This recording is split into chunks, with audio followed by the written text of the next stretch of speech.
नमस्कार बच्चों, बीए प्रथम वर्ष की क्लास में सभी का स्वागत है। हम आज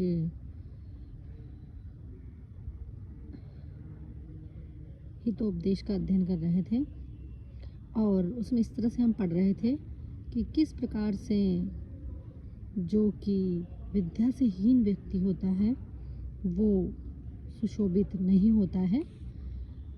तो जब राजा सुदर्शन ये बात सुनते हैं तब वो सोचते हैं कि मेरे पास पुत्र हैं लेकिन वो विद्याहीन है, इसलिए मैं सक्षम होकर भी मेरे पुत्रों की वजह से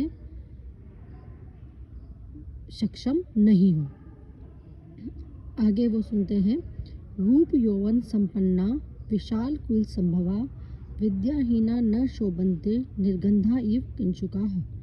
अर्थात रूप और यौवन से संपन्न यानी कि युक्त और बहुत ही विशाल कुल में उत्पन्न होने पर भी विद्याहीना, यदि पुत्र जो है हमारे वो विद्या से हीन हो तो वो निर्गंध किंशुका इव शोभन्ते, तो ऐसी परिस्थिति में वो सुगंध से रहित पुष्पों के समान न शोभन्ते, शोभा को प्राप्त नहीं करते हैं। अर्थात कहने का तात्पर्य यहाँ पर है कि विद्याहीन व्यक्ति जो है सर्वथा शोभा से रहित होता है। जैसा कि कहा गया है, विद्याहीन व्यक्ति पशु के समान होता है। विद्या जो है समस्त गुणों का आकार है। यदि व्यक्ति विद्या को धारण कर लेता है तो वह गुणवान और गुणज्ञ होकर विद्वान कहलाता है, और जब तक वह विद्याहीन होता है तब तक चाहे वो अत्यधिक सौंदर्य और यौवन से युक्त हो, युवावस्था से संपन्न हो, किंतु वास्तविक शोभा उसकी नहीं हो पाती। किसके समान नहीं हो पाती? निर्गंधा किंचुका, सुगंध से रहित पुष्प। जिस प्रकार की सौंदर्य और यौवन जो है वो शरीर की शोभा बढ़ाते हैं, उसी प्रकार एक सुंदर पुष्प भी होता है, किंतु आवश्यकता है आंतरिक सौंदर्य की। जैसे पुष्प का आंतरिक सौंदर्य उसकी खुशबू से बढ़ता है, उसी प्रकार से अंतःकरण की सुंदरता विद्या से बढ़ती है। अतः हमें विद्या वैसे नहीं बढ़ना चाहिए। विद्या के अभाव में रूप और यौवन से संपन्न व्यक्ति भी किंशुक टेसु के फूल के समान, जैसे कि टेसु का फूल होता है वो कि देखने में बहुत खूबसूरत लगता है, किंतु किंशुक का फूल अर्थात टेसु का फूल बाह्य सौंदर्य से तो युक्त होता है, लेकिन जो एक फूल का वास्तविक सौंदर्य है वो उसका आंतरिक सौंदर्य है, तो वो उस आंतरिक सौंदर्य से रहित होता है। उसी प्रकार से एक व्यक्ति यदि रूप और यौवन से संपन्न तो है, किंतु वह अगर सुगंध से रहित है, कहने का तात्पर्य वो अगर विद्या से रहित है तो वो वास्तव में अच्छे कुल में उत्पन्न होकर के भी बेकार ही है। उसका इतने बड़े कुल में उत्पन्न होना भी कोई फायदे की चीज़ नहीं है, जब तक कि वो किंशुक के फूल के समान ही रहेगा। जब तक कि वो विद्या से हीन है तब तक वो शोभा को प्राप्त नहीं कर सकता। इसी प्रकार आगे के श्लोक में देखो, मूर्खो अपि शोभते तावत् सभायाम वस्त्र वेष्टित तावच्च शोभते मूर्खो यावत् किंचित न भाषते। यहाँ पर पुनः जो है नारायण पंडित जी बताने का प्रयास कर रहे हैं कि वस्त्र वगैरह पहन करके तो मूर्ख व्यक्ति भी शोभा को प्राप्त कर लेते हैं, किंतु जब वो बोलते हैं तो वो किसी भी प्रकार की शोभा उनके अंदर शेष नहीं रह जाती है। अर्थात किसी भी सभा में सुंदर वृक्षों से सुसज्जित मूर्ख व्यक्ति जो है वो सब प्रकार से शोभित होता है, किंतु यह शोभा तभी तक होती है जब तक उस मूर्ख व्यक्ति कुछ बोलता नहीं है। कहने का तात्पर्य यहाँ पर यह है बच्चों कि मूर्ख व्यक्ति की शोभा केवल जो है तभी तक रहती है जब तक कि वो कुछ बोलता नहीं है। यानी कि जैसे ही वो कुछ बोलता है मुंह से, उसके बोलते ही अगर वो जैसे कोई व्यक्ति अगर किसी सभा में आया और बहुत अच्छे अच्छे वस्त्र धारण करके आया तो वो सभा में शोभित होगा, सुंदर लगेगा। किंतु यदि वो मूर्ख है तो जैसे ही वो बोलेगा तो बोलते ही उसकी वास्तविकता का पता चल जाएगा और हमें पता चल जाएगा क्योंकि बोलने से ही पता चलता है कि कौन व्यक्ति कितना जो है पढ़ा लिखा है, कितना सब समझदार है। सभायां वस्त्र वैशिष्ट्यं मूर्ख अपि तावत शोभते। सभा में वस्त्र से अच्छे अच्छे वस्त्र से ढका हुआ मूर्ख व्यक्ति भी तावत शोभते, तब तक ही शोभा को प्राप्त करता है। किंतु यदि क्या हो, मूर्ख न शोभते यावत किंचन न भाषते, जब तक कि वो कुछ बोलता नहीं है।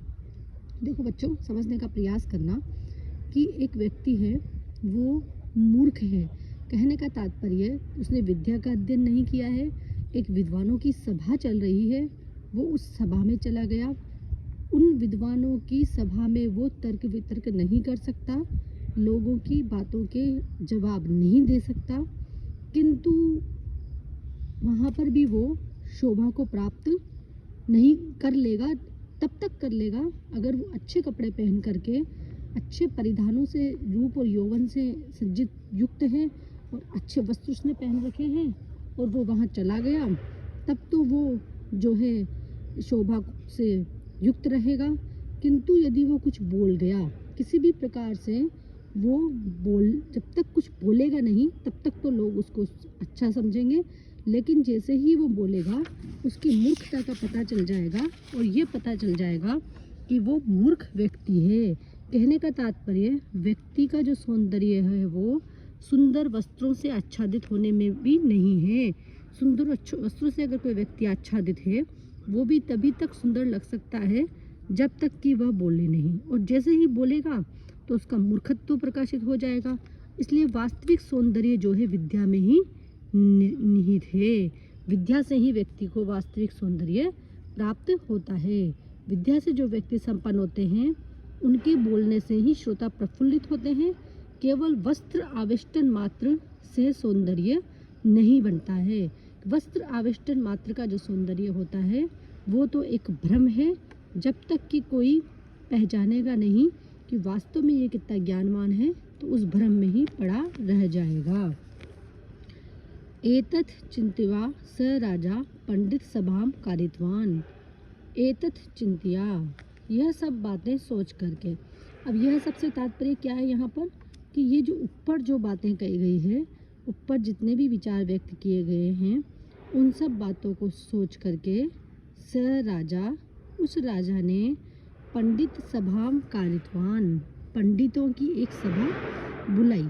कहने का तात्पर्य ये है कि वो चिंतित हो गया, टेंशन में हो गया, और इस वजह से जो है उसने सारी बातें सोच करके उसने जो है पंडित लोगों से मिल करके उनकी एक सभा बुलाई। पंडितों की एक सभा को उन्होंने आमंत्रित किया। क्यों किया उन्होंने आमंत्रित राजा ने? क्योंकि उसके पुत्र जो थे, सारे पुत्र जो है, चारों पुत्र थे जो रूप यौवन से युक्त थे, पैसा उनके पास था किंतु विद्या से हीन थे, और उपयुक्त जितनी भी बातें कही गई है उनमें यही बताया गया है कि विद्या ही सबसे मुख्य है। तो इसीलिए राजा चिंतित हो गया और उन्होंने सभा को बुलाया। राजा उवाच, राजा बोले, भो भो पंडिता, हे पंडितों, श्रूयताम, सुनो, अस्ति कश्चित देवभूतो विद्वान, कि यहाँ पर कोई विद्वान है, जो कि ऐसा कोई विद्वान व्यक्ति यहाँ पर विद्यमान है, यो मम, जो कि मेरे कौन, पुत्राणाम, पुत्रों को, नियत उन्मार्ग गामिन, जो कि निश्चित रूप से उन्मार्ग पर चल रहे हैं। कहने का तात्पर्य है कि मेरे जो पुत्र हैं वो सही मार्ग पर नहीं चल रहे हैं, उन्मार्ग यानी कि गलत मार्ग पर चल रहे हैं। नित्य यानी हमेशा ही, अनागतित शास्त्राणाम, जिन्होंने शास्त्रों का भी अध्ययन नहीं किया है, शास्त्रों का भी अधिगमन जिन्होंने नहीं किया है। इदानीम, इस समय, नीति शास्त्र उपदेशेन, नीति शास्त्र का उपदेश देकर, पुनर्कार्यितुम समर्थ, पुनर्जन्म करने में कोई समर्थ है। कहने का तात्पर्य ये है कि यहाँ पर कोई ऐसा विद्वान पंडित है क्या जो कि मेरे इन बच्चों का पुनर्जन्म करने में समर्थ हो सके। कैसे बच्चों का पुनर्जन्म करने में समर्थ हो सके?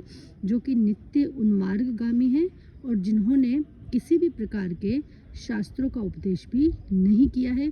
पुनर्जन्म से तात्पर्य ये है कि कोई अगर इन्हें पढ़ाएगा, लिखाएगा, नीति की शिक्षा देगा तो इनका एक प्रकार से पुनर्जन्म ही हो जाएगा। तो विद्वानों की सभा वो बुलाते हैं और विद्वानों की सभा में ही विद्वानों से पूछते हैं कि क्या कोई ऐसा विद्यमान है यहाँ पे